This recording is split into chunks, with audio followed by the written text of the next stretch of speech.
அனைவருக்கும் வணக்கம். இது உங்கள் வெற்றி ஐஏஎஸ் அகாடமி. இன்னைக்கு நம்ம டிஎன்பிஎஸ்சியில் அடிக்கடி கேட்கக்கூடிய பிஆர் அம்பேத்கரை பத்தி பார்க்கலாம் வாங்க. 1891 ஏப்ரல் 14ஆம் ஆண்டு மகாராஷ்டிரா மாநிலத்துல அம்பேத்கர் பிறந்திருக்காரு.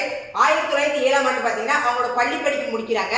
அதுக்கடுத்து 1912 இளங்கலை பட்டத்தை நிறைவு செய்தாரு. அதுக்கடுத்து 1916 இந்தியாவின் ஜாதிகள் அப்படின்னு சொல்லக்கூடிய ஒரு நூலை எழுதாங்க. அதுக்கடுத்து 1920 பாத்தீங்கன்னா பொருளாதார படிப்புக்காண்டு லண்டன் போறாங்க. அதுக்கடுத்து 3 ஆண்டுகள் கழித்து 1923 முனைவர் பட்டமும் பாரிஸ்டர் பட்டமும் இங்கிலாந்துல வாங்கினாங்க. அதுக்கடுத்து 1924 பாத்தீங்கன்னா ஒடுக்கப்பட்டோர் நல்வாழ்வு பேர் அப்படின்னு சொல்லக்கூடிய ஒரு பேரவை எழுத்தாங்க. அதுக்கு 3 ஆண்டுகள் கிடைத்து 1927ஆம் ஆண்டு ஒடுக்கப்பட்ட பாரதம் அப்படின்னு சொல்லக்கூடிய இதழ் நடத்துறாங்க.